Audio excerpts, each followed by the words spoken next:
Well, He follows. I'm pretty sure we're live, ladies and gentlemen. August 22nd, 2024. 2LaneLIVE headquarters, Canoga Park, California. Welcome back to the channel. In this episode, we've got the one and only Frankie Loyal in the house from Mayans MC and a bunch of other good TV shows and stuff and things. Zoomology. This IPA. episode is brought to you by EagleRider Motorcycle Rentals and Tours.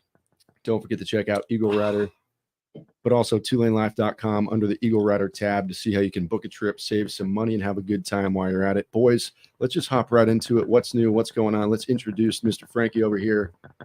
Yeah. Well, what a small world it is. We were in Sturgis a few weeks ago, and we were at a place we'd just taken a beautiful ride. We did the 16A and got the single track, and it was dusk, and all of a sudden it's dark, and we're at this restaurant because we had to work on Cole's bike. And man, it was a good time. People are coming up and talking, and a couple buddies of Frankie's rolled over and took a picture with us.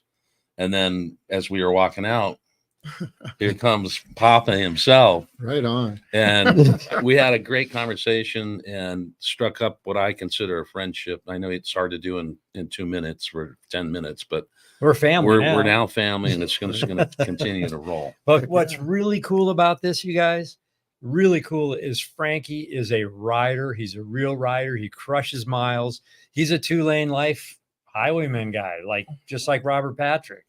And we respect that. Thank you. You know? Well, I mean, we have quite a few guests that have come through, but I can think on both hands count how many have ridden the motorcycle here. Right. He So rode here. He rode the motorcycle here. And that's not to disrespect anyone else. I know the heat's bad for guys like you that drove a car today. Well, I drove a car today for one reason and one reason only. My granddaughters are staying at our house for 2 nights while their parents are out of town, and I had to take them to school. That's right. I'm not sure about that. I wish I had a car sometimes. It was nice to actually go to lunch in your car today. Oh, yeah. You guys went to lunch in my daughter's car. But hey, hopefully you got a chance to watch the live or the premiere that happened yesterday. What a great episode. We were doing Homecoming Right. It was a really good time. So hopefully you check that out. You also should be looking for at EagleRider. They're going to be doing something that we went and filmed for them yesterday. So it's going to be kind of a cool little spot there as well. And then we have to thank my buddy Jesse. He sent some Zoomology IPAs. So we'll take that from Stone.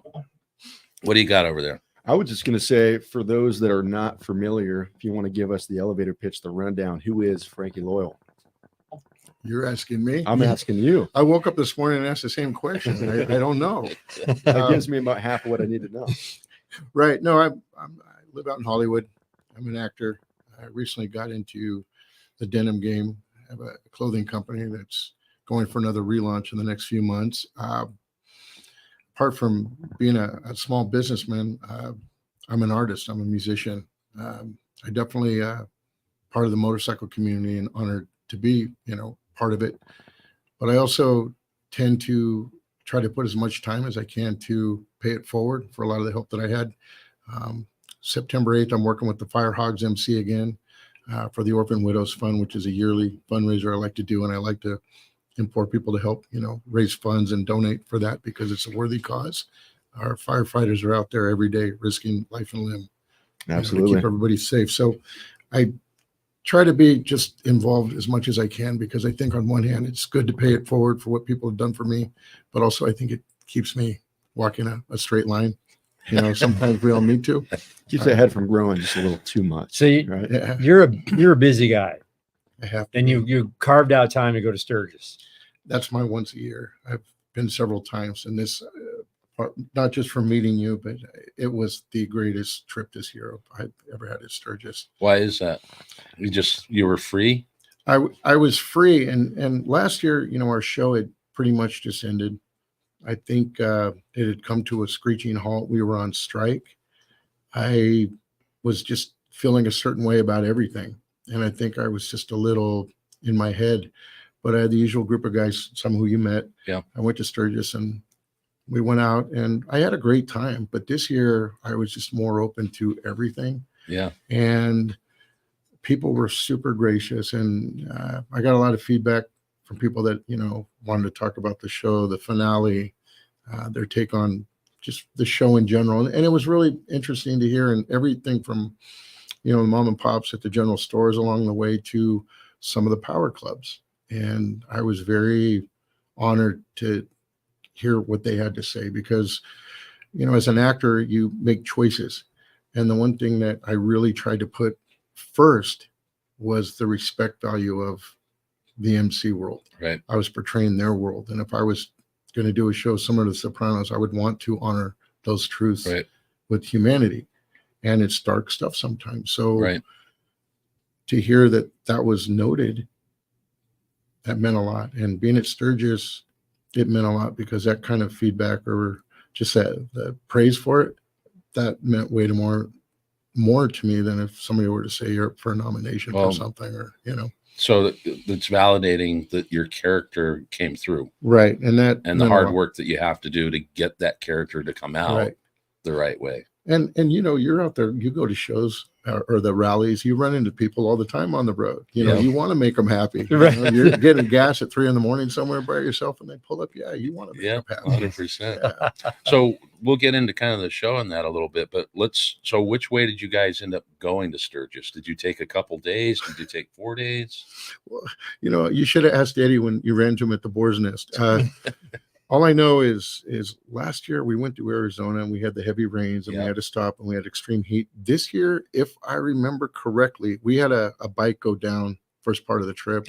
We had to pull off at one of the dealerships, and that put us 6 hours behind the normal time and distance factor we had. All I know is I came to my senses in Pagosa Springs. I literally, the night before Sturgis, and it happened the year before, I had been up 37 hours. I'm a night owl. So when kickstand's up at 3:30 a.m., that usually means breakfast time for me and my friends. And although I was packed and ready to go, the adrenaline was so high. I don't remember much other than getting through Arizona, taking one cat nap at the dealership. Right. And, ended up in Pagosa Springs. That's great. Wow. That's true. It was kind of a blur, but it was a good blur. Yeah. And then how many days you guys spend in Sturgis? 4 or 5? No, I think we do the usual 10 days, I believe. Okay. Oh, wow. Yeah. We go out and, in 2020 when the pandemic was happening, I think I was out there for a full 2 weeks. Oh, really? Yeah. Yeah. It's God's country out there. Oh, yeah. And it's beautiful. And the people are great. Yeah. It's just, there's a part of me that doesn't want to leave. I'm happy when I'm there, and I'm not happy when I leave. I mean, you I should can relate to that. try it 1 year without the rally. Maybe go twice. You know what I mean? We did that 2 years ago. I think we did a piece on Sturgis without the rally, or before the rally. And what you get then is you don't get all the chaos. Right. And all of a sudden now you're in these black hills and you kind of got the roads to yourself. Right. Those single tracks and the different things that you can get through. I mean, right. But we have friends everywhere too now, because we got to go in like the Saloon 10 and interview them, the family. Wow. So like now when we want a steak, we call up Jason and boom, upstairs, and so it's like the meeting of everybody and getting to know the town, and it just gives it a whole vibe. I bet I want to buy property out there. Yeah, actually I do. Yeah. I love it that much. And then sometimes if I ride through Big Bear and I see the same, the trees, I'm like, well, maybe I should just get property in Big Bear. Close. I love But South Dakota. I love it. It has gnarly winters, but gnarly winters. And I was thinking about that because where we were staying, there had a lot of hairpin turns and the roads are a lot more narrow, but they were fun to carve. I mean, just right. Allegedly. But yeah, I mean, I'm still affected by the last trip in a really good way. Yeah. So what's that comment? Read that. Hopefully he has some good projects coming up. He deserves a ton of success and recognition. Thank you. Talking about you, not us. Well, thank you for saying that. Some stuff is in the works. I just can't talk about it. But thank you. That means more than you know. Thank you. You also said you're a super nice dude. So thank you. Your boys that you rode with too, that we met. Yes.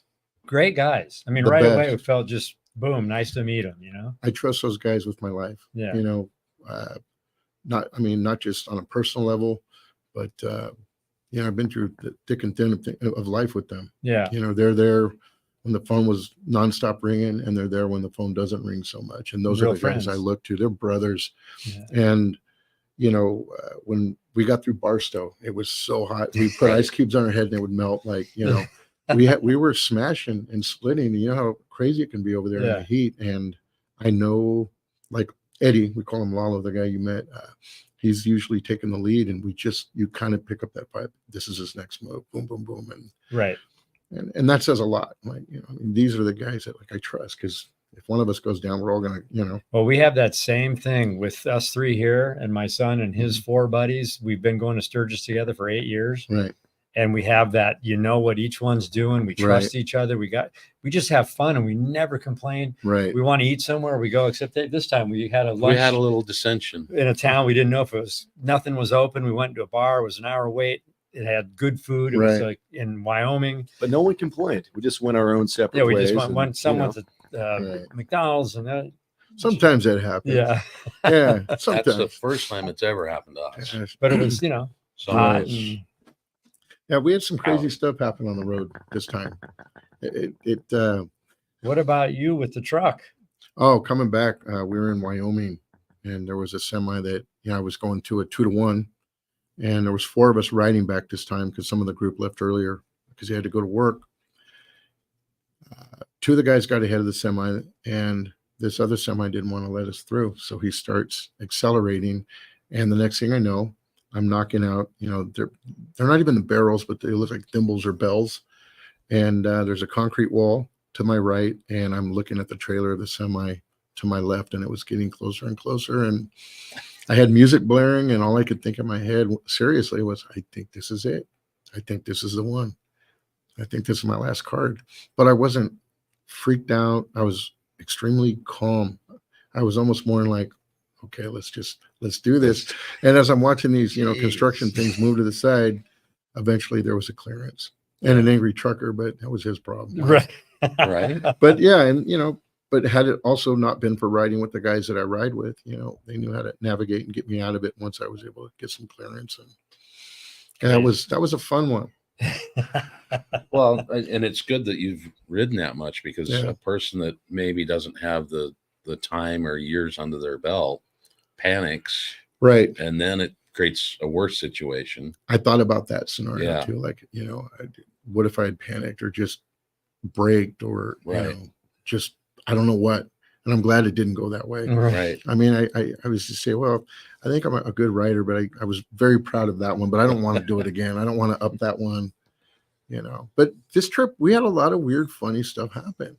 Did you stay in Sturgis or Deadwood? We stayed over in Rapid City, and because there was 8 of us, I believe, under one roof. No, there was 7 of us or something. Anyway, we had visitors. We were in Rapid City. I like Rapid City a lot. I really do. And but we stayed in a couple hotels on the way through. And you've been through Pagosa Springs? Yeah. That's a very strange town. I had the craziest thing happen to me in my hotel. You know, if everybody thinks I'm crazy, I am, but I'm telling the truth. I was in my hotel. We had kickstands up, I think, at 6:30 that morning, and I'm an insomniac. But I managed to get some sleep from that long hike before, and I'm asleep. And at about 5:30 in the morning, I feel a squeeze on my right shoulder, and I hear in a very old-fashioned, formal voice, "Excuse me, sir, can I help you?" And my adrenaline just went through the roof, and I'm looking around. I'm like, well, maybe you had a bad dream. Okay.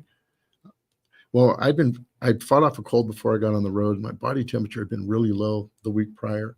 So I had the heater going. I'm like, I'm just going to take a hot shower, kind of loosen up, because I was a little beat up from the ride over. And I'm in the shower, understand the heater and the temperature of the hotel room is a little warm. And then the shower. "Excuse me, sir, can I help you?" Pull the curtain back, and it's ice cold, like freezing cold. And I'm like, yeah, this is not fun. So I finish up, I packed. I was waiting by the bike before most of the guys got there. But it happened. So it could have been a haunted room. It could have been. And yeah, it was. But there was nobody. The crazy thing too is we got checked in by the clerk, but there was no clerk available, because I wanted to ask, like, what's up? There was nobody there. It was like The Shining. And so yeah, that was a trip. That was a trip. Is this going to be like a new role for you? You could do No. like ghost searching. No, We they stayed- found me. I don't want to find them. We stayed in a big hotel in Jerome, Arizona, up on the top of the mountain. It used to be an asylum. Uh-huh. Supposedly it's haunted. We got away easy though, I guess. I mean, we're playing with my toes. But no, I'm kidding. I mean, the road. I mean, there's so much history out there. Oh, So I'm a So believer in that. Do you think? So it's interesting because Scott Jacobs, Mhm. he's the famous artist and has done a lot of the Harley covers. Right. He has a studio there in Deadwood, Mhm. and he showed us a picture. He had was a 37. What was the bike? he showed us a video. He had the ring video or the ADT video or whatever it was, and this bike is sitting on its kickstand. 10 And feet all of a up. sudden it tips the other way off the kickstand, hits the floor, bounces, and lands back and sits on the kickstand. I believe it. And that isn't that the building? But what's the guy's name that shot Wild Bill Hickok? The coward. I forget his name. Call. By Killiard? No. So he ran Right. into that building. That's an old Right. historic building. And he got caught in the corner by the law, right where that bike, below where that bike was. Really? So he was freaked out. And it's on camera. And you I see this believe it. bike that's like this go boom, boom, boom, and then off. What was his name? You I'm looking trying to for it? remember too. Jack Hall? McCall. Jack McCall. I McCall. thought. Jack McCall. And you actually got to see where Wild Bill was shot too. You Yeah, went to that. yeah, Yeah, yeah. we were there the year before and got the whole story on it. And there's an energy there, but it's history too. So Yeah. you were riding motorcycles prior to the Mayans. I was, and when I was a little kid, it's funny because I have a picture of it and I look at it now and I laugh. I had a motor scooter and it looks like the engine was like a lawnmower engine.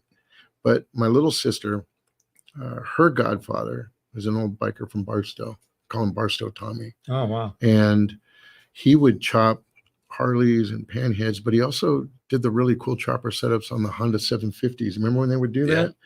And because I'm like, why'd you do that? He goes, because they ran longer. They had more dependability on the long distance when I'd ride out to see your family. And he'd put me on the back. And that's back then when you didn't wear shoes and you didn't have a helmet. And, I mean, I was like 3 or 4, but I was asking him the other day, I was like, I'm trying to remember if I burnt the left side of my leg or the inside when I got off and burnt myself on the exhaust. That was my first real experience, was the burn. But ironically enough, he's been a big influence on me ever since I was a little kid. I looked up to him, and he got me an EagleRider's poster when I was a little kid. And when I was still young, I saw the movie and I didn't get it because I thought it was going to be all choppers and riding. And I was at Black Hills Harley and started talking to this really nice couple who happened to be from Barstow. And I was born out in Apple Valley, Barstow, and they knew him. Oh, So wow. they got on the phone, and it was nice because I've talked about him in numerous interviews about, the impact. But it was like when the tree falls in the forest, and Yeah. somebody's like, we know him, and they texted him and they sent a photo, and Wow. I got to talk to him for a minute. And That was this year? that was this year. Yeah, we were at Black Hills Harley, and Yeah. and it was nice because even on Mayans, there's a scene where I visit my mom at the house, and there's a photo of him on his chopper in the background and Really? next to my baby picture. Yeah, because I wanted to kind of, pay a little bit of a tribute to him because he has, and he still is, a very, present force in my life, but huge influence and a Wow. good guy, old school. Someone asked Yeah. real quick, what kind of bike you ride? I have an 03 anniversary Road King, and I have an 07 Street Glide. That's the one I pulled up on today. Awesome. That awesome. 03 anniversary Road King is on my list of keepers for the Nice. garage. That's one day I'll be back to the Road Kings, Right. So you like motorcycles, you're an actor. How did you get directed to the Mayans, or how did you find Mayans, or I went in search of Mayans. did you? Yeah, I auditioned for a role on Sons, and it was for a character who was part of a support club, and he had his colors pulled by Alvarez, Emilio, and he was on for several episodes, and Jax Teller killed him. If I had gotten that role, which I'm glad I didn't now, I would have never had a chance to be on Mayans because it would have gone against the anthology. Right. So Gotcha. when Sons ended, I immediately was pounding the pavement in search of, like, who do I talk to about? And I mean, truth be told, I had an agent that wasn't doing his job. And I literally went to casting, which you don't do, but I had nothing to lose at this point. And Right. said, I hear this show's happening. I'd really like to put my name in the hat to audition. And they were gracious, and they did let me audition and come and read the scripts, first couple drafts. And, even when I did audition, I wasn't sure that I got it. And were you auditioning for Hank? At the time, we were all reading for different characters, and they weren't even, there was the only character I believe that was established was Easy Reyes. Yeah. And everybody else, I think the names were different, if I remember At correctly. the time, yeah. Because they didn't want to give away that they were very private, which was smart. Right. So the stuff that I actually read and auditioned for had nothing to do with any episode I ever did. So you just get the call, we want you, and here's the role we're going to put you in. Yes. And I remember, because I didn't sleep for a couple of days, because you're like, you wait so long to try to get something you really, really want. Yeah. And you're fighting for it. And I'm one of those guys, and I think Robert Patrick also touched on that. God bless him. Was some of us put our eggs in one basket. We do, because if we put them in other places, we don't go for it 100% with everything we got. I don't gamble, but when it came to going for the show, I put all my cards on the table. I did. And I'm glad it worked out. He did talk a little bit about, like, if he just kept in the movie business, how that probably would have limited him. Right. And his ability to actually do television. Right. And I think, what was the script that he first started with? But he just could not believe that.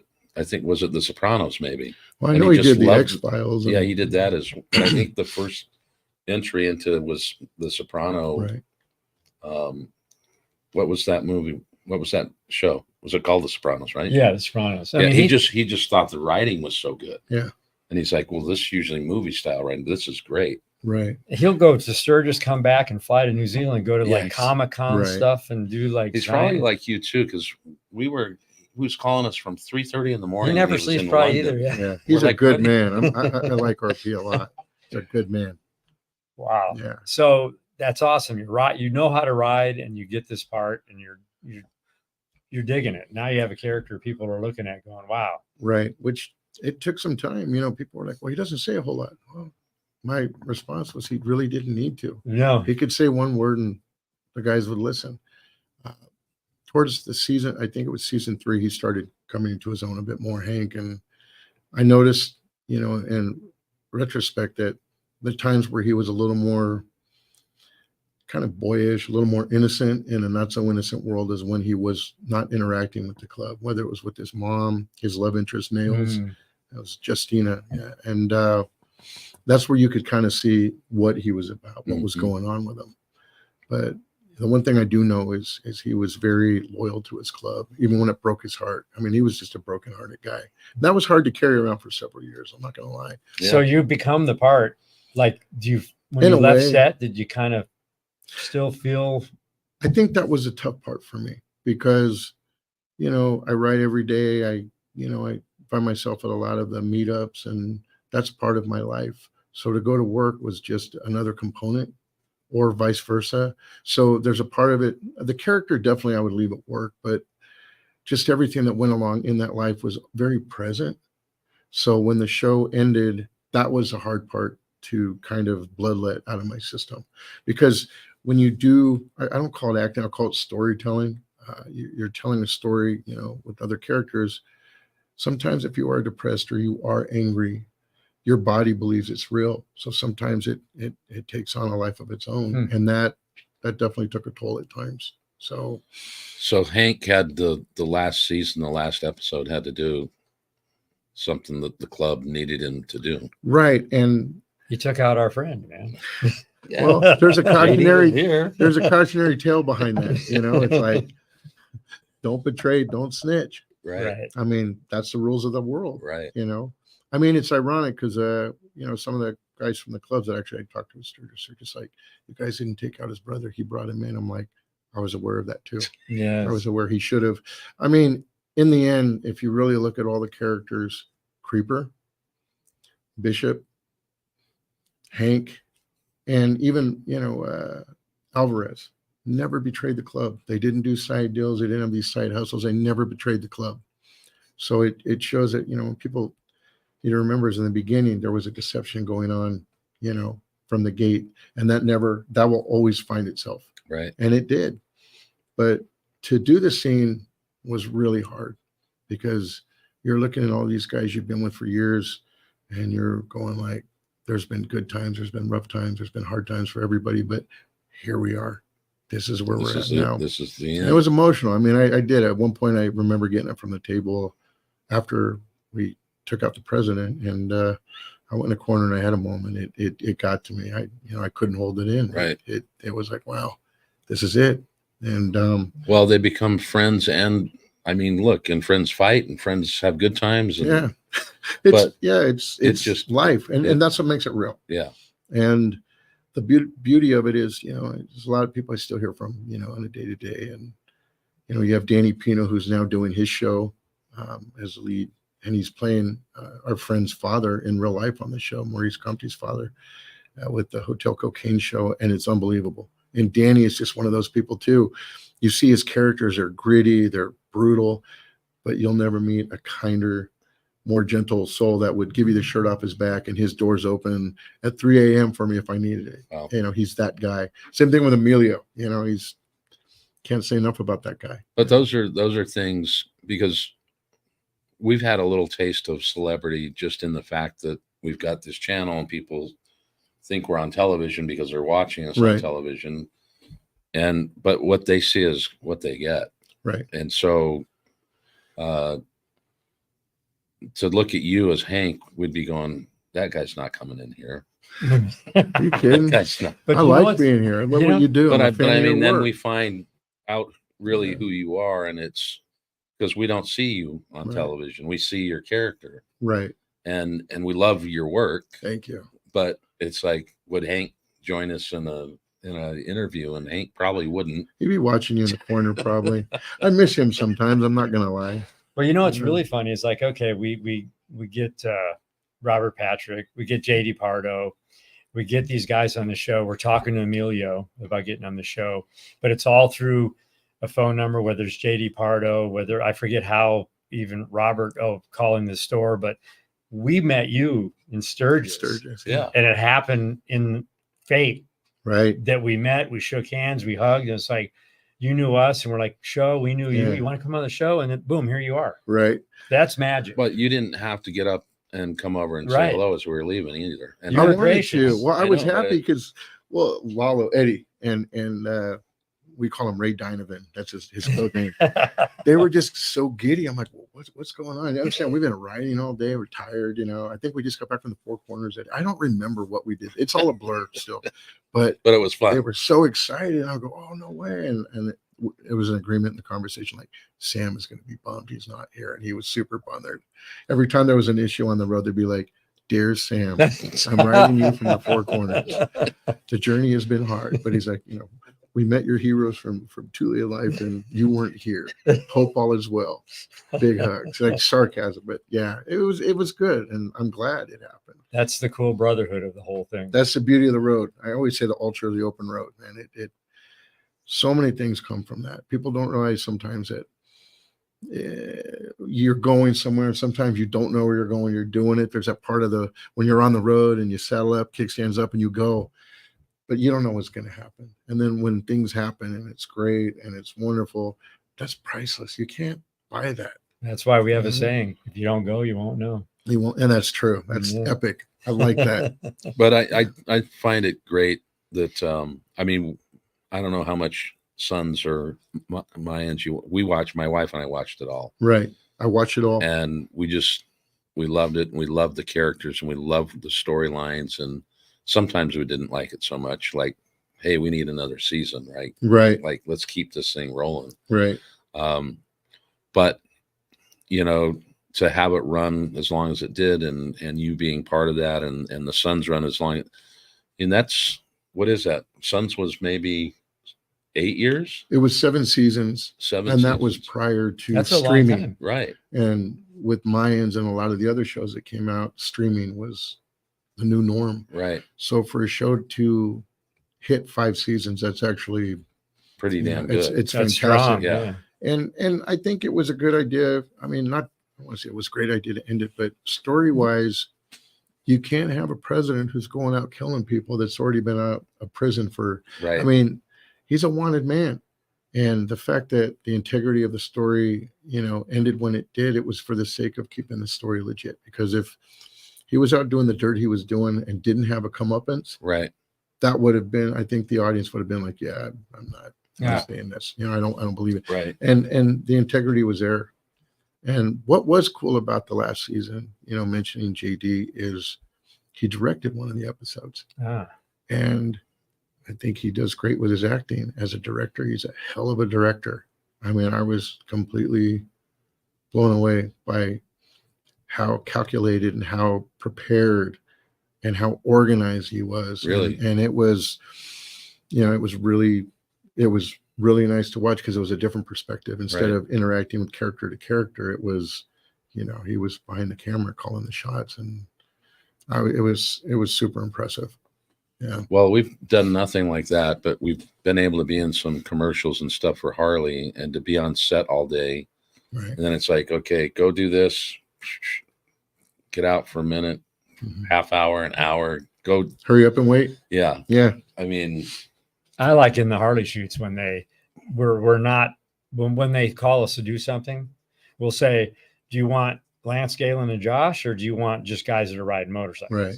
Because then we know what's up. But it's like when it's just guys riding motorcycles and they put makeup on us and wardrobe, and then you put a helmet on and you're Right. never seen. It's like, Right. what the? but then they direct you. Right. Yeah. Oh, you got the earpieces. Put Yeah. your hands, Yeah. get your other hand up, because they don't like the. Right. Speed up. I That all didn't that. work. That didn't work for us when we were filming. We had those little earpieces in because you have, a whole, group of motorcyclists in formation, and the revving, and Right. they'd like You can't hear you it. can't hear. You can't hear. Right. That's funny. Those So- days were fun. Yeah. There was some Mayan stuff in the Suns though, right? Yes. Because you guys were around. Right. Yeah.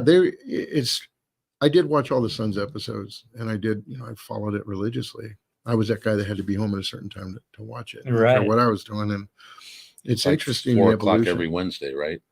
I- Because we watch our drops every Wednesday. No, I'm kidding. See, it's all a blur. I should just make that my quote. It's all a blur. It's all a blur. But I was there. Yes. I saw a light. I thought we were on. Yeah, no, they were there, but it was great because of Emilio Rivera and the way he did Alvarez, the way he portrayed it, the way he evolved. I mean, we would not have been there if it wasn't for him. Yeah. And that's something that I never forget.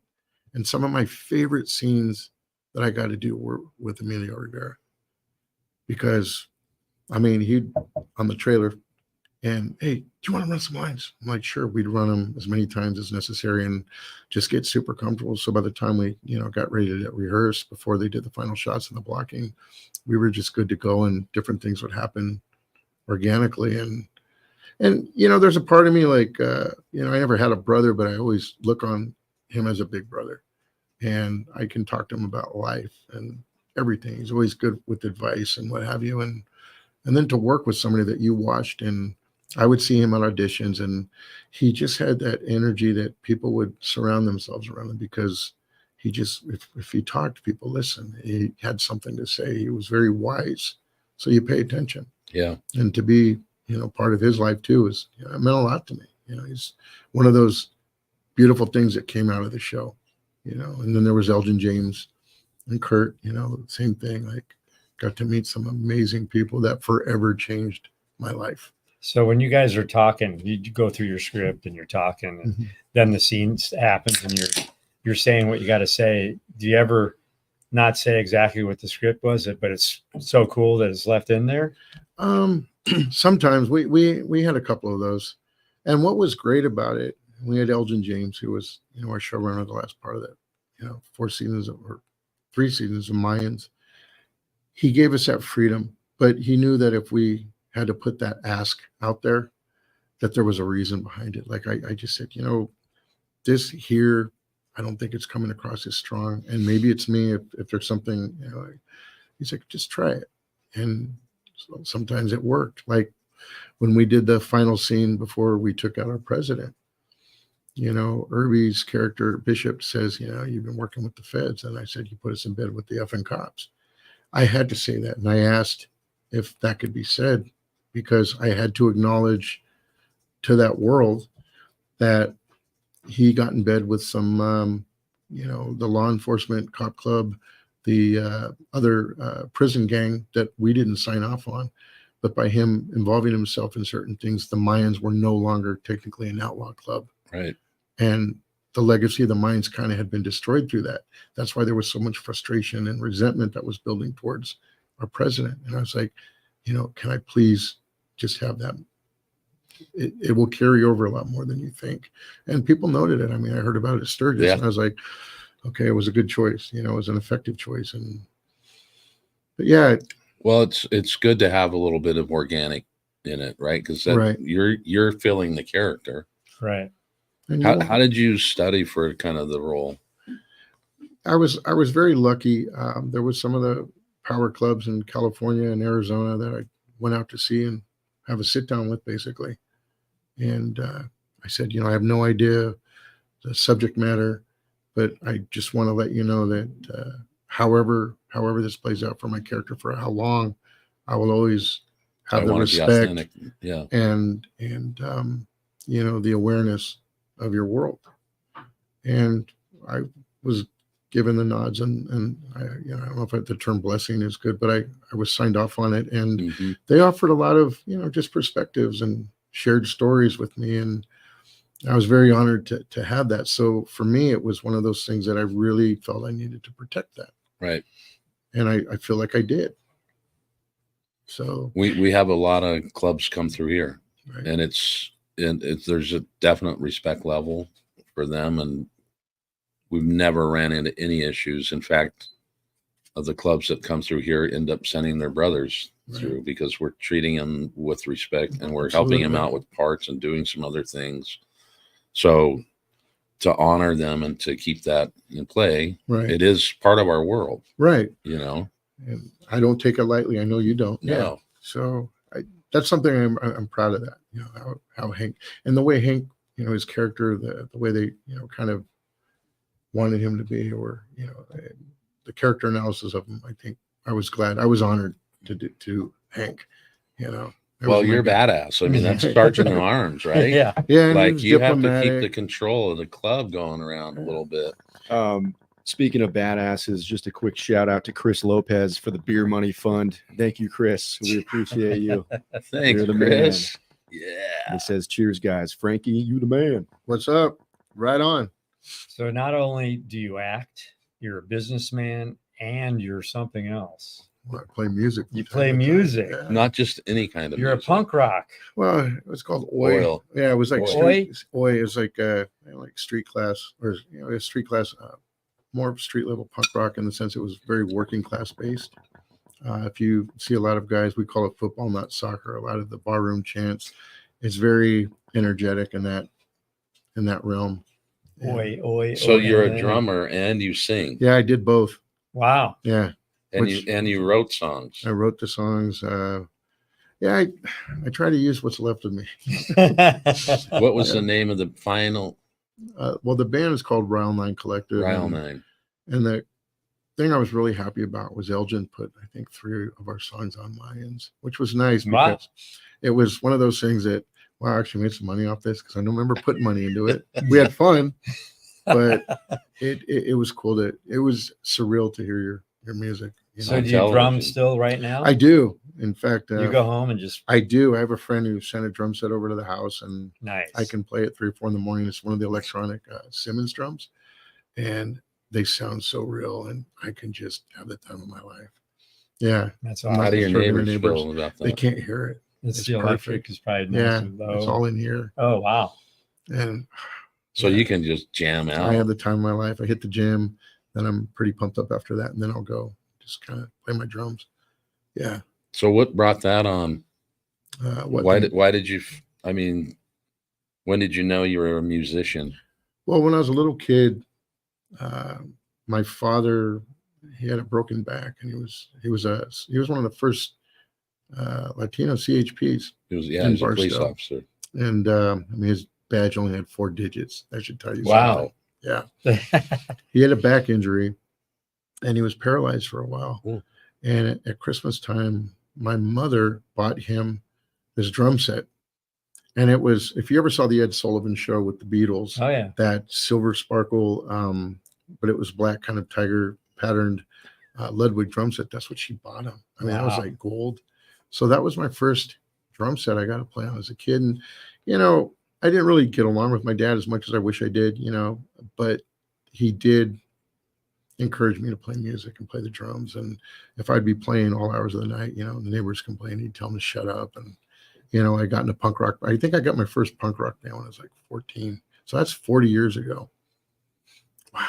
I'm old. Did your dad like that punk rock? I mean, at the time, no, not at all. But, you know, he's just like, if I hear that racket and that noise, at least I know you're at home. You're not out getting into trouble. Wait, Busted Nuck said you were a bouncer Oh, yeah. I at a did punk that. club. Yeah. I like it. Stop putting me on blast. I like guys that know, they know stuff about Yeah. even us that we forget. We're like, oh, wow. I do. Yeah, there was a lot of the early hardcore bands out in San Francisco when I lived up there. It was a tough club-owned bar over on off Columbus and Kearney in San Francisco in the red light. It would be considered a red light district. I worked as a bouncer there for the hardcore shows. I think I saw you there. You Maybe. never know. You might have. And it's crazy because one of the bands to this day, he had passed away. His name was Sammy the Mick. Interesting kid.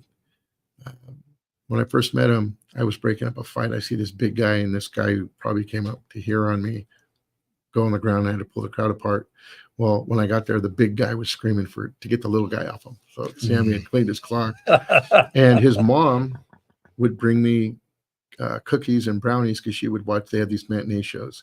And to this day, I talk to her regularly. I just talked to her a couple of days ago. But that was an interesting time. That was super, you know, to me, those are the times that were great because you didn't know if there was going to be a riot, a big fight. And as a kid, that adrenaline, you know, to me, I don't want to say punk rock softened up, but what I remember going to shows where you were scared in a way because you knew something was going to go crazy. And what kid, it's like, yeah, I'm going to stick my head up with a helicopter blades as close as I can without chopping off my head. Right. And I think I get that same adrenaline rush when I ride. So it matches. And sometimes if I'm hearing the music and I'm riding, it's like, I'm gone. Oh, yeah. So is there a band still, or you play gigs, or what's happening? So we did a series of shows back to back all over, and I couldn't announce that I was on Mayans. Everything was hush hush, but we stopped. I think it was 3 days before we went to filming the first pilot.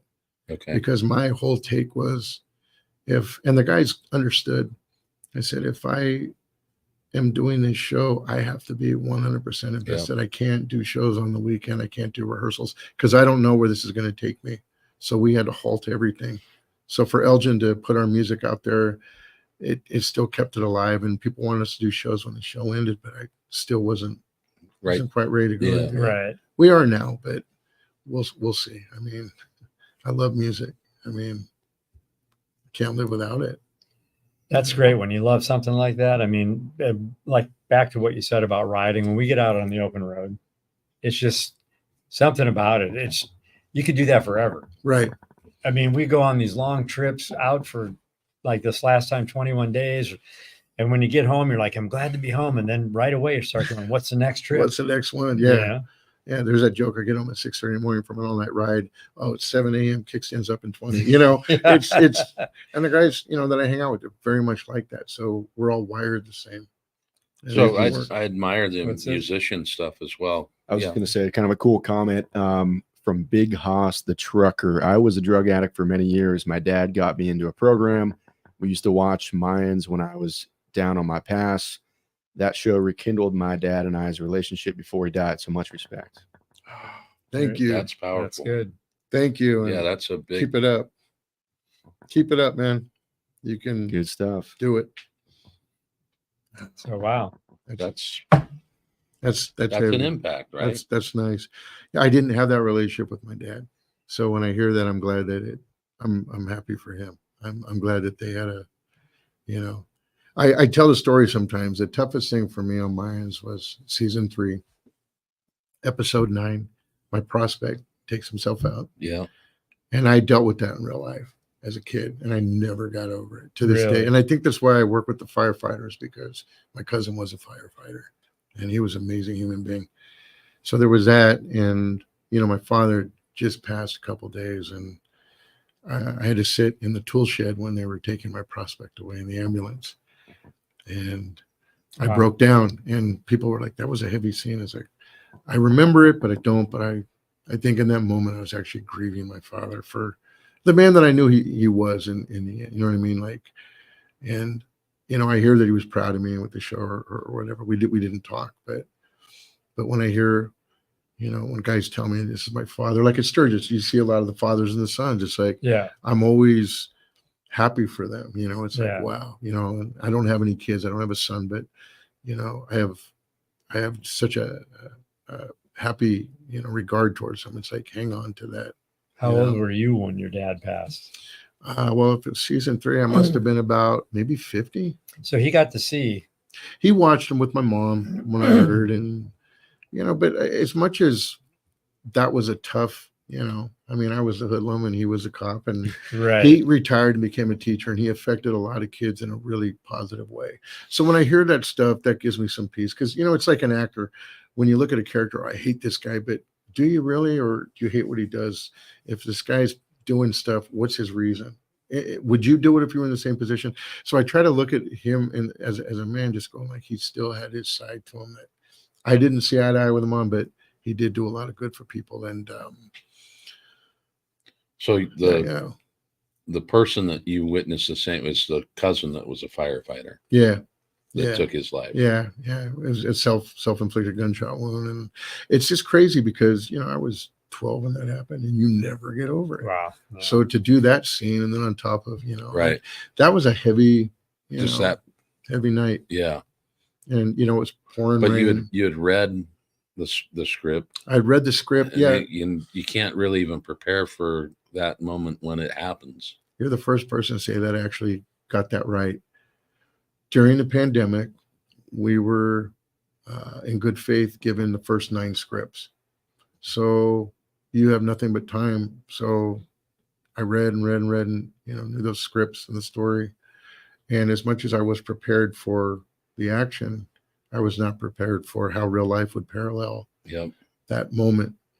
And yeah, you're right on. You immersed yourself in it. I think I just fell into it. But I think that's why people enjoy your character, because there's an authenticity about it.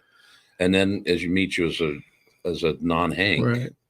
there's an authenticity about you. I mean, Right. that's it. I'm learning exactly what you're saying just by 100%. talking with you now, Right. because it's like you put your real emotion into this character. Yeah, it got me. Now I got to go watch all the episodes. It was a tough great. one. Yeah. It was tough. And I have to say to her, you know, Nails, the one that broke my heart on the Right. show, people hated her. It's like, she's wonderful. She's the best. Before we were going to camera, I was in the corner by myself, and people gave me my space. They gave me their condolences, and they gave me my space. But she was right there the whole time. Just, you know, and nobody ever talks about them that much, but we had some badass women on our show too. Yeah. You know, Carla Barada, Yeah. who is just, you know, she's such a celestial human being. She's very angelic. So when you see her character, you're just going like, wow. It's hard to see the two parallel because, and then Sarah Bolger, she's another one. She's amazing. Good girl, young lady, woman. And then Augie Duke, who played Trini in the Clubhouse, and Nails, like, yeah, they're awesome. And they're just great people. You know, they were a huge asset to the world, you know. The family. Huge. The family.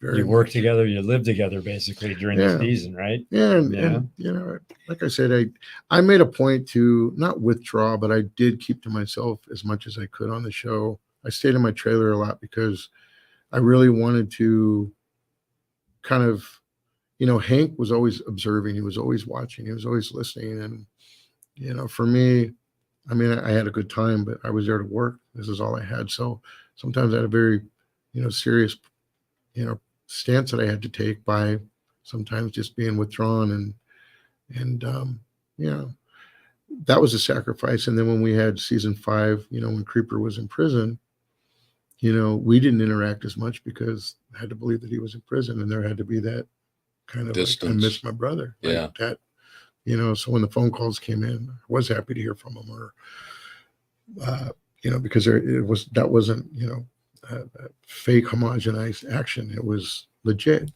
And, I mean, that was a choice I made. It was a tough one, you know. Well, but I mean, look at the end product. And that's what matters. I'll bet you 100% directors, producers, and even your castmates members were like, he's in it to win it. I mean, he's legit. Well, at the end of the day, I don't have a wife and kids. You know, I come home to myself and my thoughts. So it's all I had. And I, you know, meant everything. So speaking of your thoughts, Mhm. I admire the fact that you're a musician and an actor, but it's something to write songs and be lyrical or poems or those kind of things. How is that just come natural to you? I always joke and say it comes from a lot of bad choices. I Well- mean, I try to be very, I don't get overly political. I generalize something that our band would generalize things in a specific way that would make sense to people who are taking a stance on almost anything, and not in a watered down sense. It's just sometimes when you have statements that are rhetoric, you can take them 100 different ways, but they stick. So on purpose, I try to take that route. Because I was listening to stuff today. Oh, you were? Yeah. Oh, you poor thing. How are your ears? Did the paint peel off the walls? No, Did it? No. Good stuff. Thanks.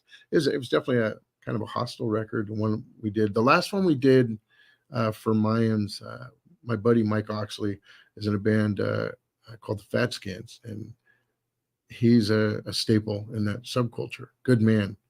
And I was like, this song is lacking something. I don't think I should sing all of it. I think I would love for you to come in and do this part. So there's a ebb and a flow that are very different, but they hold. And he came in and it was just perfect. And we had this band, the Distillers. Tony came in and helped clean up some of the guitar and the bass on it. And we were really proud of that one. The Hank Sessions was the one that we did for Elgin. There were some, I don't remember which song, but there was some lyrics about your dad. Oh, My Father's Son. Yeah. Yeah. You know, that was a hidden track. I forget because it wasn't on the EP. And I don't know. I mean, you might remember that old movie with Gene Hackman, I Never Sang for My Father. No, I don't remember that. It was a pretty I like heavy Gene movie. Hackman. Then you'll love this I'll have to movie. watch that. Yeah. But in that, there's a soundbite from that movie Really? where the father and son are, and the father's kind of going on, and the son's like, "Yeah, Dad." Like, my father was alive when he got to hear that, and it, you know, I would like to redo that a little bit better. That was a little raw, or just even the way it was mixed. But yeah, that was very true. Yeah. Yeah, those lyrics are very true. You know, yeah. But a way for you to express yourself a I little had bit to. too, you know? And he got it. He Yeah. knew it wasn't a malicious, you know, Right. Right. because he did own, you know, his part in things too. So Yeah. that was heavy song. Wow, you've been digging. I'm not digging. Whoa. I just was checking you out a little bit. Yeah, When I saw a singer, I'm like, what the, or musician, I'm like, what the hell's punk? yeah. You know, in 1982, I remember I had to go to this birthday party. I didn't really want to go, and because Saturday nights for me, I liked watching Universal horror movies and science fiction and Twilight Zone, and I was just that guy. And rock videos were coming out back then, so that was really exciting. I saw David Bowie for the first time and Alice Cooper, and the guy's sister's like, "You guys need to shut up out there. I'm going to watch Saturday Night Live." And Ron Howard was the guest host that night, and The Clash was on. I think it was September or October 8th or 9th, 1982.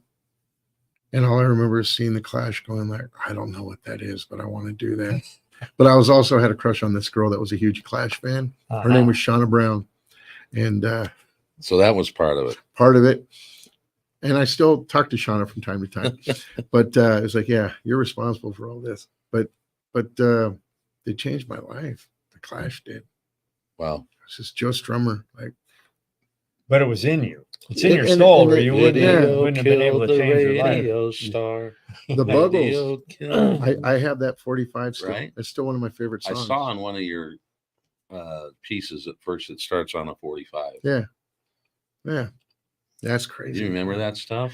Yeah. I still have had them. one that was like this big. Mhm. That's all it played was the 45s. Yeah. Still have it.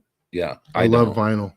I have a vinyl collection that goes from this side of the wall to the end. Yeah. Yeah. I love vinyl. Yeah. And my old record label, this guy Gowdy from, he sends me albums. Like Kind of made a resurgence again. And then Lance it kind has of my dialed back. Yeah. But it, vinyl is king. yeah. my player and a bunch of my old albums, every one of them. You had to have. Yeah. I still have my cassettes too. Oh, No 8-tracks. yeah. I did not like 8-tracks, but I still have. Why? Because you had to put a matchbook Well, in it to was keep it up. Yeah, and you Later. could never get the song you wanted. You had to go through all Right. that. Right. I did not like the 8-tracks, but I saw a meme the other day. It said I think we're the generation that has had to buy vinyl, Cassettes. then vinyl. cassettes, 8-tracks, then, CDs. and then CDs, Mhm. and now we have to pay for streaming music. that's why we're bitter Gen Xers. Right. I saw that I one. saw that. Touche. Yeah, that was a good That was one. I pretty saw that. funny. Yeah. Maybe you posted it.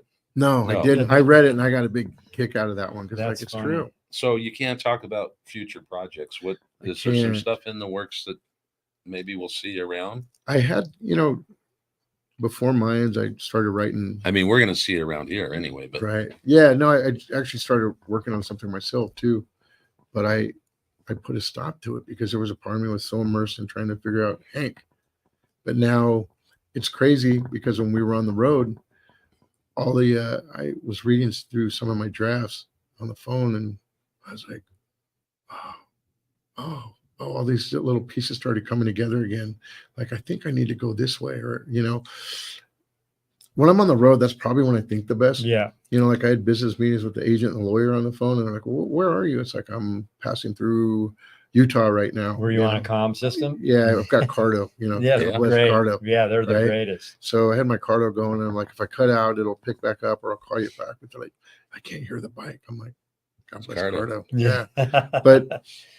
But that's just how it works. Like, were you distracted? No, I mean, you were in your office. I'm in my office, Yeah. and the only thing that's what an hard, office, man. right? You're looking at all this landscape, but then you have to stop and get back on the road because you have these long cliffs and these drops, especially in Utah with all the hairpin turns. Right. Yeah, but it's just so much to take in. And I Yeah. think when I got back, it's like I felt settled again. That's why I think Sturgis is just perfect. Yeah. The people, everybody was, I mean, I'm sure everybody was in good spirits this Oh, year. yeah. It was a really high. Seems to be that way every year. I mean, we've had Well, last year was a pain in the ass. rain. Just Yeah, it the was weather. rained so much, and then I believe the campground shut down, and then the towns like Sturgis and or Deadwood, they were dead. Well, Right. they couldn't get out of the They campground. wouldn't let them out of the campground. because they're going to get stuck. Well, Not that they the all mud. come out, but Yeah. still, Right. Yeah, last year we went to Deadwood. It was freezing cold. It was foggy. yeah. But Yeah, we've there was- ridden in the snow in Deadwood. See, I got caught up in the snow, I think, coming over Fraser Pass one year. I was going to meet a director. My Dyna had the fork seals were cracked. So oil was coming out of the front Oh. brakes.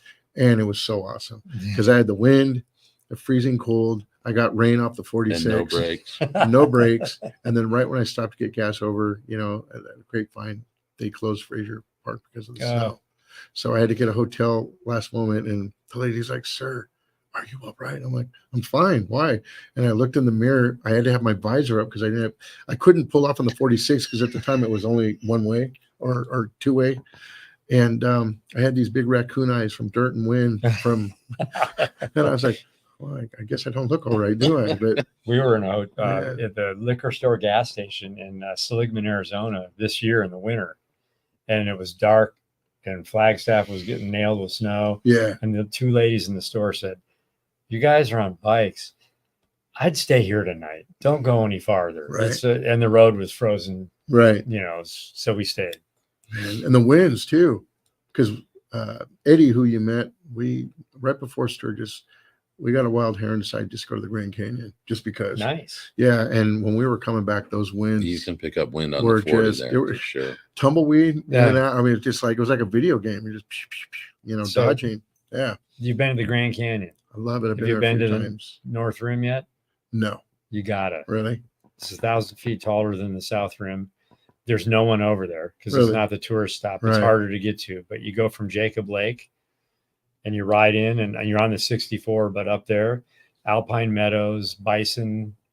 Oh, amazing. I hope Eddie's listening because this is going to be Eddie? our next trip. No, you Grand need to, Canyon, you need to North go. You could go to Page Uh-huh. and then work Yeah. your way up through Marble Canyon. Oh, that's He'll probably text and say, "Dummy, we went through there." Oh, But yeah, I yeah. don't, but I don't know. Well, not a lot of people yeah, that we've known have gone to the North Rim. right.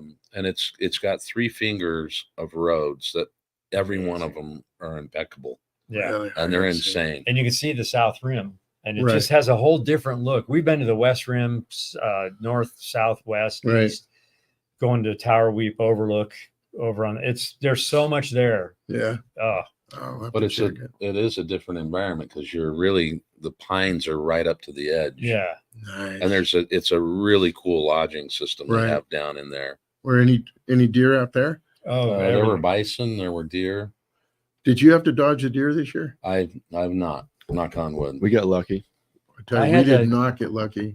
Oh, you hit? Right when we rolled in, we came through Deadwood to get to Rapid City. We took a longer route that night, but it was a beautiful ride. But had a nice chill. The stars were out, and all of a sudden, not one, not two, but we had hordes of deer just running at us. We had, one guy who, I rented a bike from EagleRider because I was having my bikes worked on, so I had to do the horn. We had another guy doing the brights, and we had Yes. another guy doing the revving because they were running right out into us. And we had about 12 of us in formation. Was it dark? It was dark. Okay, It was so probably you were- 1 or 2 in the morning. Oh, And yeah. allegedly, we were going a little faster than normal because we wanted to go to Allegedly. bed. Allegedly, but We have a lot of alleged yeah, but riding. those deer were just flying out. But everybody, they held. It was cool. We only had to come to a dead stop once. But We yeah, saw deer, we just didn't have any right. deer issues. Was it the antelope with the really long horns Yeah. out in Wyoming? Prong- Yeah, horn. yeah. I remember speeding through allegedly Allegedly. Wyoming in You weren't 2020. speeding, you were riding through. Right, I was Floating. floating. Yes. But I floating remember through. I had the brights on, and because the next gas station, I think from Utah was it's like 125, 150 miles. There's a shell out in the middle of nowhere. And I remember seeing them lined up and going, "Oh, just stay where you need And to stay." those things can jump They jump and and they're Yeah. fast. yeah, So we rode all through COVID. We never stopped. right. And we never had a problem getting any rooms. But one night, the 3 of us, it's getting late. We eat dinner and we're like, we can get a room right here. It's Hanksville. There's, Right. we didn't get a room.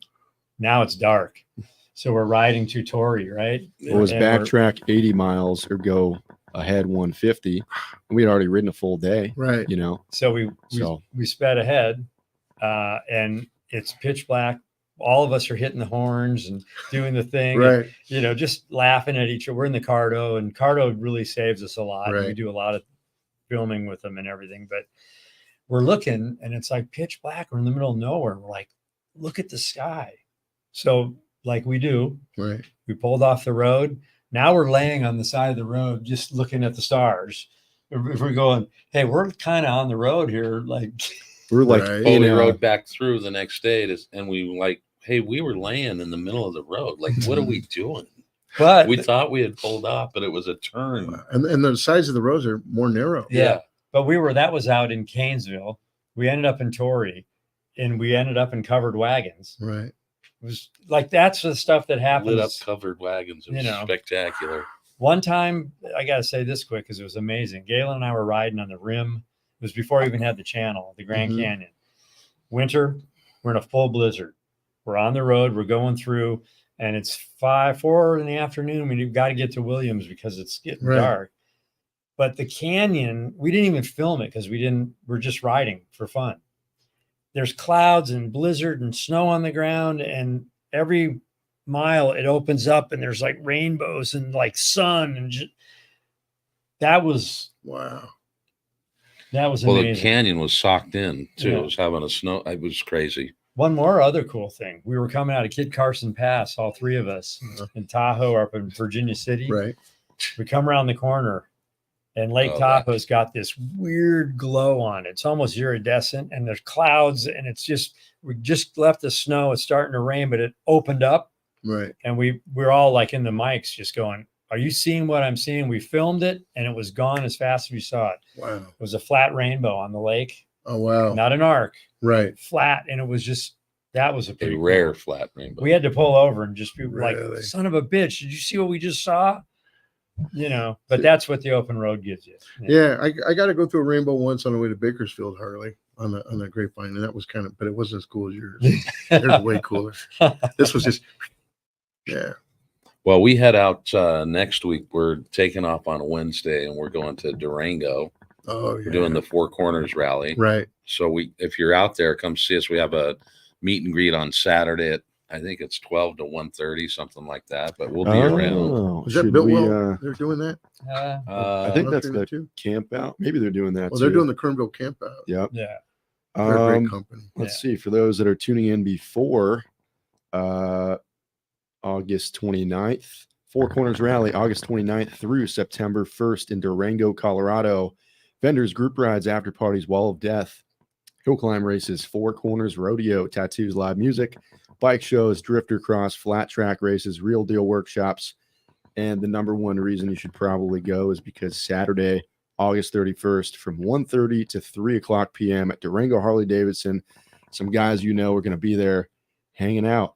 Right on. So take a screenshot of that and ride your ass to Colorado. There you go. Yeah. Boom. So you're involved in something else. Which one? Oh, so I have a denim company. I was part of another denim company, but we've decided to merge out and go into our own. Partly, a lot of it comes down to when you think about the motorcycle community, a lot of what we do is based on our word and our character. And there's some promises and obligations that, you know, I need to fulfill. I want to fulfill, not just as a businessman, but as a man. And we're going to have a relaunch in the next couple months, not just with the Loyal salvage denim jeans, but we're going to finally have the ladies line out, and the support we have on it has been great. So Loyal denim. Right. Salvage denim. Salvage. American made, 100% American. And they're Nothing great for imported. riding. They were designed specifically for riding. How do people find like the relaunch and the information? We'll keep everybody posted on the relaunch. If you do want to purchase any of the jeans, they are available at Bartell's Harley-Davidson over Marina Del Rey. I always say ask for Debbie. You know, she'll navigate you where you need to go. There's a nice display there that, you know, shows the line. But we just, with the relaunch, we're just coming out with more items that are going to be more befitting of riders. Mm-hmm. And it was something I jumped into and learned so much about, but now we're just ready to take it to another level. And Well, I want to see some. I'm going to check those out. yeah, Robert Patrick's got a pair. Ah, You know, we've got some good ambassadors out there that are repping the jeans. Josh Brolin, another one, solid guy. We're going to have him in, I think, in November. is that in November was the when it's plan. in? We Because gotta- he's launching a book. Yes. Nice. Good man. He's a good character, man. isn't he? Amazing. Chopper guy. Yeah, and the stories that he tells are so, you know, I when I sat and talked with him, I said, I just remember you were telling a story about money was getting tight for you, and you were you just did a job and you received a check, I believe. And I remember he was in a place, if I recall, where he kept looking at the numbers on the check, the zeros, and realizing that there was more zeros and more zeros. And he had this just overwhelming gratitude for the fact that, you know, he thought he was, I guess, hit a wall, but he realized that he was coming out on the other side, and how he was emotionally overtaken by it because he has his family to think about. And the way he told the story was so heavy, Yeah. but it was like, that's the stuff that we need to hear also, you know, because we all go through that. And Yeah, I don't need to hear how the boudet made him feel like a nice warm hug Right. behind him. Right. No, and that's the thing. That right? was This- so funny. it's salt to the earth, you know, Yeah. like Oh down-to-earth my guy. God, that was so hilarious. And he's naked or whatever. And He's he's in a just shit talking towel. about the. Yeah. But yeah, I love that. That was great. he's a good yesterday. writer. Yeah. Well, we were at the old place in the off Mulholland. Mhm. Have you ever been there? Yes. So we were there, and him and Brian Bowen Smith pulled in on their choppers, and we were on our new bikes, and we kind of came up with an idea that maybe we would ride their choppers and they'd ride our new bikes. And Right. we'd get to see the, you know, Right. because they've never really ridden like new baggers and Right. stuff, you know. They got on him. Yeah. Like, wow, what's this big television screen's got here? Right. Yeah. That I had the I went to EagleRider. I got the 2024 Road Glide. Oh, nice. I'll stick with the 2023 on down. Yeah. I mean, it was fast. It was Yeah. super fast. It's scary when you have a stock bike that's that fast, but you can't hear it sometimes. Yeah. That scared me because Well, we put exhaust and stuff on Right. ours, and you know. yeah. It makes a difference. Yesterday we went out on some 2023 CVOs, Uh-huh. pretty much the same bike, a Right. little more power. And in a 3-minute span, we went from riding them, parking them, and getting back on our own bikes, and having exhaust, having suspension, having bars, having it set up the way you feel comfortable, but Right. also kind of the right way. Huge difference. So it's hard Yeah. with rentals sometimes, you know, Right. but you got to do what you got to do. I mean, I like it because I know the bike's covered, God Mhm. forbid, because you have the different weather climates, there's a chance of blowing a tire, which I hate. Yeah. That's not fun. It's happened to you? Yeah. When I was on the dyno once, I blew a back tire and I felt like I was in a rodeo because the bike was, like bucking me. And I was at an intersection. I believe I was making a sharp right. This is up in Santa Cruz. And I ended up avoiding a big tree and I went into somebody's driveway and they had these tall hedges that wrapped around their property. And these people at the intersection pulled up and they ran over because they said it was like Benny Hill. They saw this guy like ding, ding, ding, ding, and then go into this, property. I didn't go down. Thank God. Yeah. Man, I remember jerking my shoulders and my neck so hard from the, Yeah. I'm just glad it wasn't the front tire. Oh yeah. You Do you know, remember Benny Hill? I love Benny Hill. I love it. But that's what it was like, that music. And, Yeah. the cool thing was it was kind of a Frisco. Yeah. The Dyna, the front end was raised Frisco style, so it was a little higher.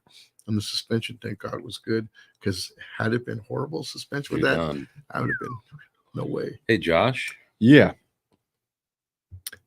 Yes. what tire do you run? I actually run a Michelin Commander 3 touring tire, and as of maybe 2 months ago, we got like 8,000 something miles on them, and they're pretty damn good. Even where we got to test them out in the rain after 18 days, we had our first patch of rain. We've got a ton of questions on it, so it's easy for us to put out the info when everyone's watching. What tire do you run? I too run the Commander 3 Tour model. Okay, well, I got a feeling. I might have Lance? to look into this Commander. Yeah, they're good tires. I mean, we've been Dunlop guys, Wait, and then we not I saying just this- struck a noticed deal this. with it. Right. And these guys, these tires, Brought to you by- full confidence in riding, cornering, high speeds, Good to know. allegedly. Allegedly. high speed. Well, I had a back tire that I recently purchased that went out a lot quicker than it was supposed to. So I'm always on the lookout. And I trust a man wearing a Legend Suspensions t-shirt because I run those on my Road King. So there you man. go. What That's about what we run. This t-shirt, absolutely. Michelin. I got my Michelin. Grand Canyon t-shirt. Yeah, Chop that ahead. doesn't sell us anything. It sells us nothing. You're Right. right. Well, we got Race King, which when he made his first order from us, I thought it was some sort of nickname. Just a badass name, it turns out. He's the Race King. He says, so cool to get a glimpse of the real character of these actors. Seems real and cool. Thanks, 2LaneLIVE. Thank you, Race King. Thank you. Yes. Hey, we have a new family member, so that's how cool it is. I'm honored. Thank you. So, you said you're going to do the charity for the fire. Fire Hogs MC. Now, have we done stuff? I think Yep. we've done. Is that Steve- Mitch or is that Steve Steve? Sinot. Yep. Nice. So Yeah. when you get ready to do that, if you want a Bell helmet or something, let's get one that we can auction off. Thank you. That would mean a lot. Yeah. Fire Hogs are good guys. You have Jack Wise, Mondo. You've got a whole group of the guys there that they live and breathe this charity they do. Yeah. For the Orphan Widows Fund. And Is that they had the big ride, right? They started out in Simi Valley. Well, they were supporting the Ron Hillius Foundation. they usually start at the Firemen's Museum over off Cole in Hollywood. okay. And they usually do a couple stops over at PCH and end up at Sagebrush. Yeah. This year, Kickstands Up will be happening over at Bartell's, which I'm really happy because You're a big Bartell's fan. Ron, Debbie, everybody. That's extended family over there who've been nothing but not just gracious, but my bikes they run good through them, and they're very old school.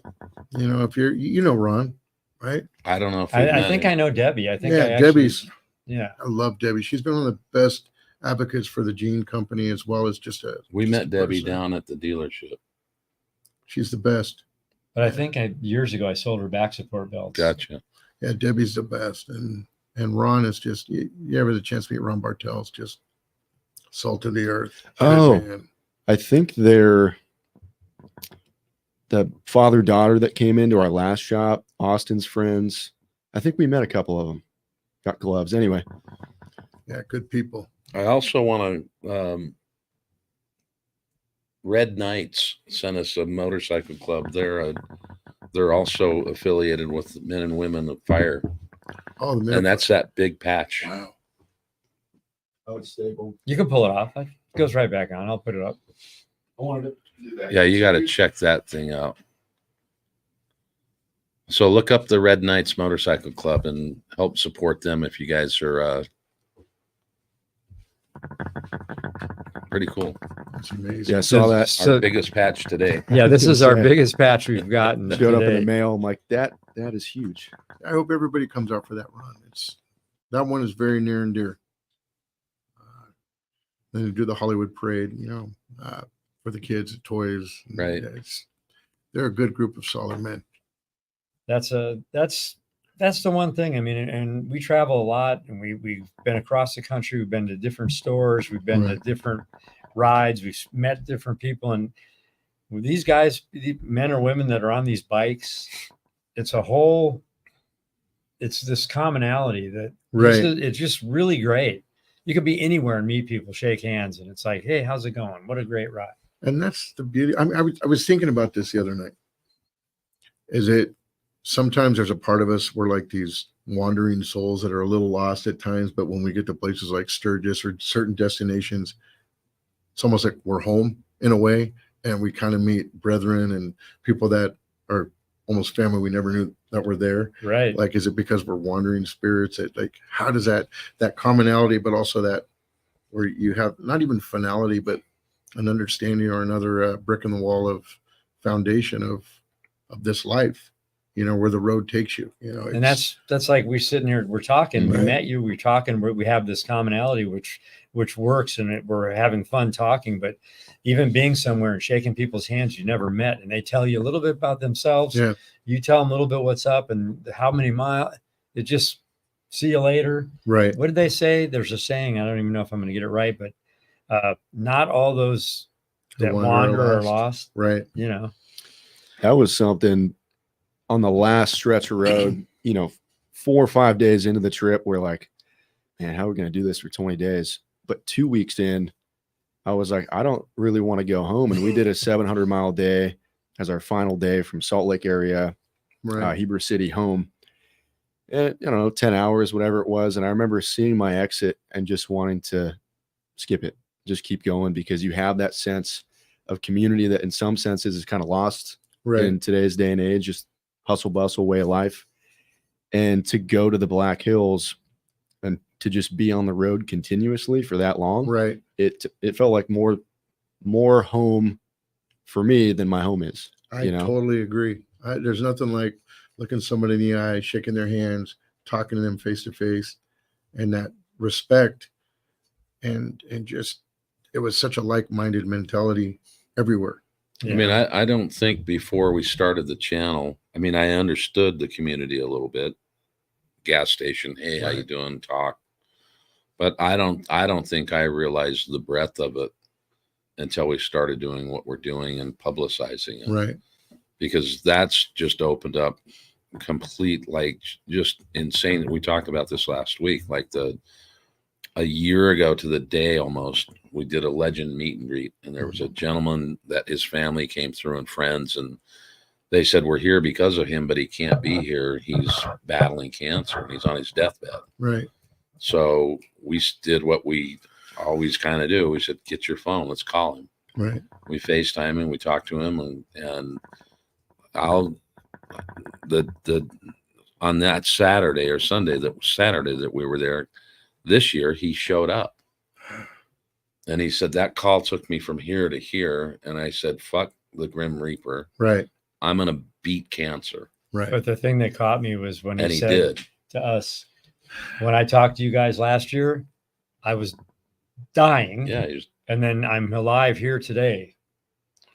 You know, and we have a library of stories like that of people. We had a challenged youth that rode with his dad all the time. His dad would ride, he'd be the passenger.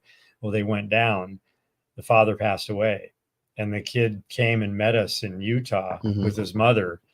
She's crying at the door and he's there and we're hugging. And like she said, she just looked at us and was like, you have no idea what you guys mean. Christopher is our #1 fan. You know, like so that's heavy. It's like we've started a thing saying, hey, we're out there to inspire you to get out and find the open road. Well, we've gotten so much inspiration from people Right. that it's inspired us Right. to do even more.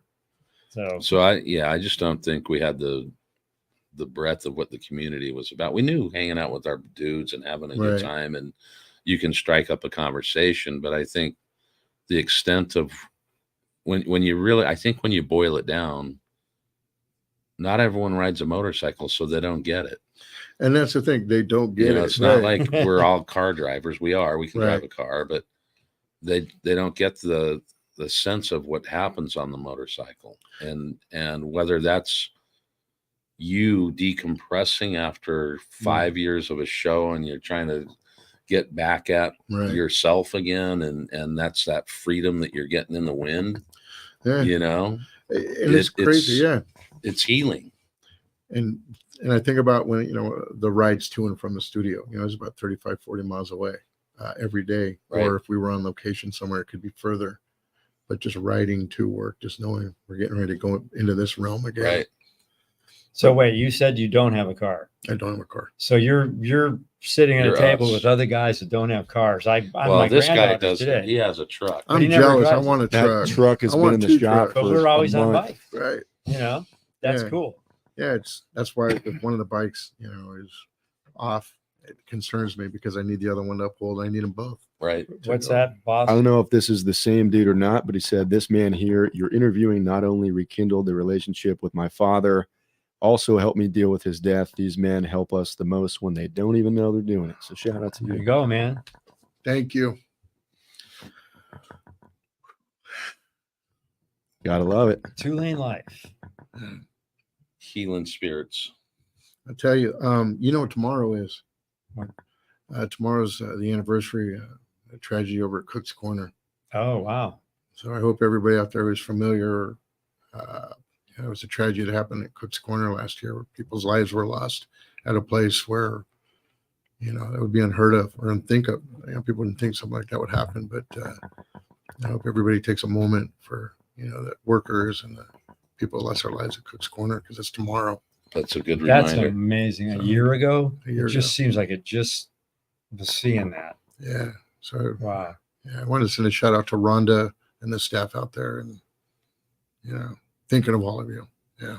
We are too. Yeah. And as all of you should. Yes. Yeah, moment of silence tomorrow for them.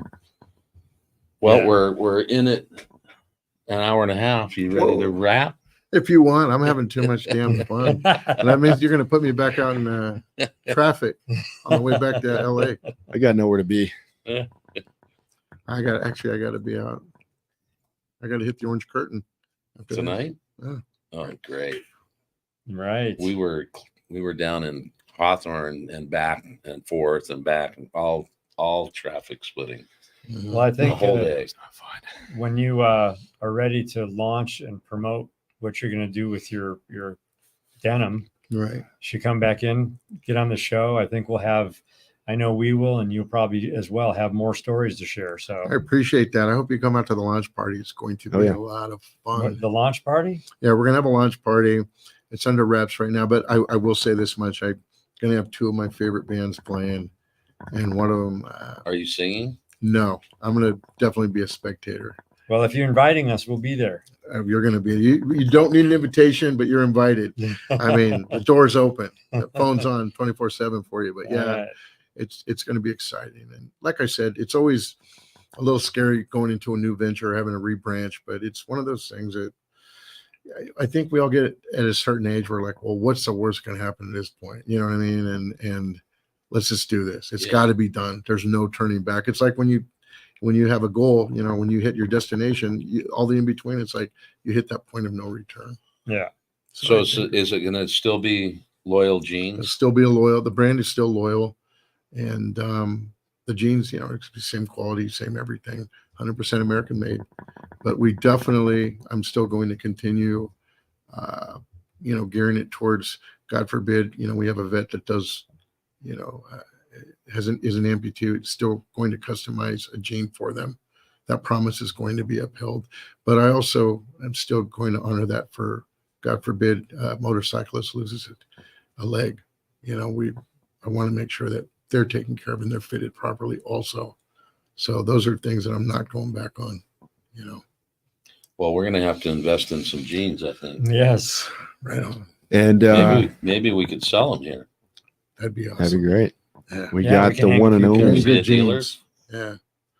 I mean, that's some of the guys that you will be interviewing. They have them. There's a few of them. So Well, shout out to Lalo. He's tuning in. Who? Oh, Eddie. It's me, Eddie. oh, there he is. Hey, you need to remind me where we traveled last time we went to the Grand Canyon. It's all a blur. He wants to know Eddie, if he's have you been gone to the to the North North Rim. Rim? Yeah. We'll find out. Have you taken this cat to the North Rim? Is Eddie the logistics guy? Yes, he's the guy who's like, you know, next year when we travel, you can't have me do all the planning. But it's like, but you're the most organized. He's like, but I'm not the leader. It's like, well, you kind of are a fearless leader. Why do I always have to be in charge? Why do you guys always dump it all off on me? Because, you know what you're doing. Lalo, let's talk, bud. 818-207-7084. That's the digits. My man's phone is always getting hacked, and he wonders why. 818-207-7084. Phone numbers on the internet. In fact, Yeah. the first person that calls, give him a disclaimer. Okay. Well, ladies and gentlemen, today is August 2022, the year 2024. If you're seeing this live, this is great. If it's any other day but August 22, 2024, you're not going to win anything, but you can call the guy at 3 a.m. It's happened before. Galen, what's going on? Let's give away a couple hats. Yeah, let's do some hats. 2LaneLIVE hats. We will take screenshots. The first 3 calls that he picks up, we will call you back after the show. And yeah, you might. You know, there's some Did people you out say there that 3? have the number on. We said speed 3 dial. hats. Okay, let's do 3 hats. Ask them their name and I'll write it down so there's no Yeah, cheater. just be careful, guys, because it gets crazy. 818-207-7084. This guy says, I can, Busted Nux, I can cheat. I have his number in my phone. Well, go for it. If you, Send a pizza over, would you? Yeah. Yeah. 2. oh, David Raposas. How do you Uh-oh. David Raposas. Hold it up here. Who do we have on here? Oof. Call Bill. Well, he can be number 1. He's going to call you right back. James Linke and Bonnie Hernandez and David Raposas. James, Those are the 3 that are getting it. You didn't get anyone online. because he's blowing up. He's too famous. Guys, if you email info@2lanelife.com, that's me.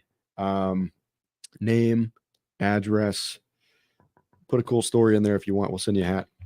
Not a political story, just a cool story.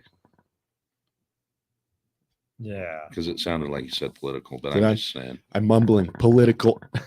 Cool So how'd story. you end up in Hollywood? I mean, to live there? I'm always attracted to places that are a little chaotic. I Ah, lived in San Francisco. I lived in the Haight-Ashbury, okay. lower Haight actually, but yeah, I just got to be where things are popping. Where it's happening. Is that a band shirt? Chop Ahead is actually they're an East Coast company. Big Truth, guy who owns it, sells choppers, customized choppers. He even had a show of his own. He went around interviewing a lot of people, but he's also in a band. But they just got really cool merch. In fact, he would always send out nice shirts and hoodies and kept me clothed because sometimes our shirts get tattered on the road. Yeah. Hello, David, hey, what's going on, guys? good. What? Your mouth is too close to the mic, and my ears are getting So blown you're a out. winner. Send to Josh at info@2LaneLIVE.com your address and whether you want the mesh or the regular panel. Okay, sounds good. Definitely, yeah, I'll do that right now. I'm just Okay. watching your guys' podcast. All right, thanks for You're calling. live in. right now on the show. Yeah, he knows. He can see. Well, I didn't know if you get any reverb on at your house or not. No, I got you guys going on right now. I got you guys. When I'm talking to you guys, I got you guys muted, so there's nothing on the back. Okay, cool. Thanks, man. Appreciate your support. No, you guys keep up the good work, guys. Appreciate it. Thank you. Talk to you soon. All right, Bye. bye. That was cool. Damn. So yeah. Oh, calling them all back. That's my two Live. pizzas. Yeah.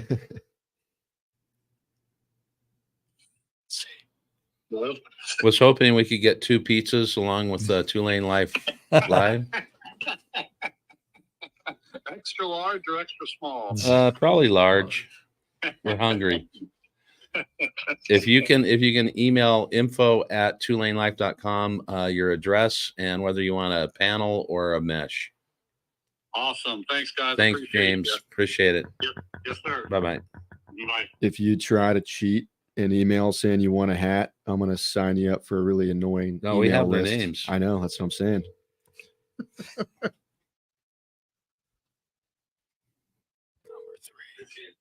Hello. Hey, is the name came in under Bonnie. Is this Bonnie? Yep. No, it's Danny. I'm on my wife's line. Gotcha. All right. If you can email info@2LaneLIVE your address and whether you want a mesh or a panel hat. Will do, man. Y'all rock, man. Appreciate y'all so much. Appreciate you. Thanks for the support. Thank you. Yep. Bye-bye. Bye-bye. Right on. David R says, thank you for the 30 seconds of YouTube fame. So when you walk in your garage, you got your 2 bikes. Sometimes they're blocking the front door because I just got to keep my eye on them. Do you have your go-to? Yeah. Your favorite one? I mean, I love them both for different reasons. Uh-huh. The Road King, these 22-inch apes, they used to be 26. You'd think that would be a chore traveling. I've done some good distances on those. And the Street Glide, that's good for, day-to-day splitting, boom, boom, boom. It's got a lot of power behind that one. So I love them both for different reasons. Yeah. I couldn't, but I have an agreement with my Road King now. When I bought it, it's kind of a crazy story. I bought it off this guy, Sam, up in Hillsburg, California. And this is before the fires hit, so I had a nice long ride back, but he didn't want to sell the bike. I was a young kid. I mean, young to me, he's probably, late 30s, mid 30s, but he had to sell his bike because he was fighting for custody of his little girl, which is very honorable. And I'll never forget that. And he didn't want to sell it. He kept resisting selling to people, but he sold it to me. And I remember the day I came to pick it up to ride back. Guy looked like he's about ready to cry. And I was like, hey, do you want to take it for one last ride? I'll wait. And he did. And we stayed in touch. And I told him, God forbid anything ever happens to me. And if the bike's still intact and I'm gone, people who I roll with will know how to contact you. And I'm going to give you back the bike. So as much as it's my bike, the Road King, Right. I kind of, That's a cool relationship you have Yeah. with her. I Yeah. respect this guy, Sam, so much for Yeah. what he did. And Hmm. the fact that, he sacrificed even his bike for his daughter. Right. How honorable is that? That's And good. So, yeah, as much as I look at it, I know it's mine. There's a part of me that's like, one day it's going to be in another place, Well, we roasted a person last week on here a little bit we? about coming up, and I asked them to could give us 5 minutes. That gentleman actually it wasn't a out. roast. It Well, was kind just of was, a but that gentleman reached out, and we're buddies for life now. I mean, we're gonna have beers. I kind of used it as an example of how it's just what's happened to us has created more and more. So all good in the hood.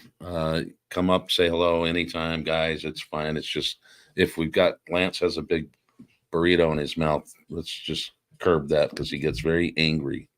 No, I don't. Yeah, That was the guy that yelled at you. I didn't yell. I was very courteous. And then any of this woke stuff that people keep sending to us, just look at last week's drop, and we don't need to get into any of it any further, but you can look at last week's live, and we do talk a little bit about it. You can open your garage, turn the key, and just go ride your motorcycle. Yeah, get off the phone, baby. get off the TV, and go live your life. Like it. Yeah. Well, I from the moment we met you that evening and having that 10 or 15 minute conversation, and I appreciate you coming in here, and you didn't have to do this at all. I appreciate it. I do. Thank you. But we were just like, wow, that's a legit guy right there. And Thanks. your personality shows that, your character shows that. You're humble. I can see that in you. Thank you. But I can't wait to see this punk band come back together. Bring bail money. Yeah, Bring bail money. that'll be fun. We'll be out again.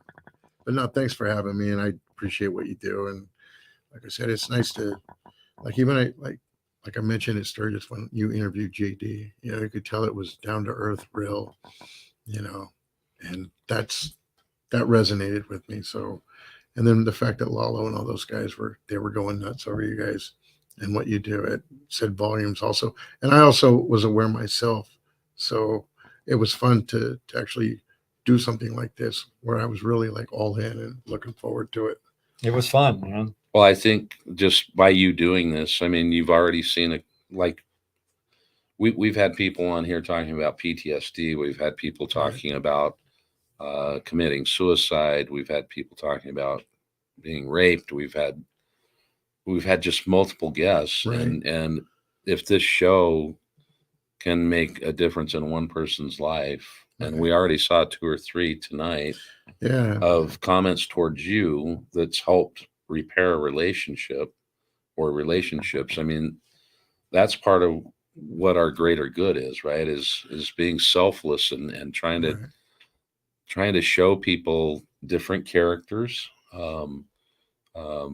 different walks of life that people actually assimilate to and understand. And it's all because of motorcycles. I agree. That's a saving grace. Isn't it crazy? It is. It's my drug of choice. Right? I mean, it is. And just as expensive. Yes. Yeah. So, So right. before we hop off, are there any places people can find you online, websites? I got your Instagram in the bio of this video, but anywhere else? I like the Instagram page. It got hacked early on in my end, so it's nice to see people coming back. I only have the one Instagram page. I know there's a lot of fake ones saying it's me. Not true. Don't believe it. That's a good format. I think is it still the Twitter, the tweeter, the whatever people call it? I don't use that either. I think I have that. No Facebook, so it's not me. But I kind of like the TikTok too. I like the funny videos, but you can find me there or, on Instagram. But yeah, thanks for watching today. It meant a lot. And remember, this all lives on YouTube. You can watch it over and over. Tell your friends to watch it. And where else does it go? Spotify? Yeah, the podcast itself goes to Spotify, Amazon, Apple Podcasts, a bunch of other spots that you can listen. and we do have some 2024 step-ups and some CVO 2024 road sofas out there.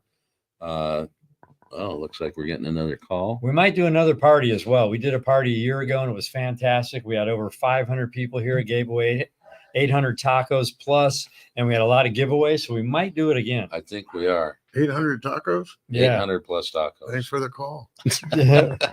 Well, you're in the digits now. So Yeah, now you'll be there. Tacos. So when we have an opening, we'll be able to say, or not an opening, when we have another party, we'll say special guests. Yeah, you'll see me feed Frankie. my face in the corner. Yeah. We had chili too. Oh, nice.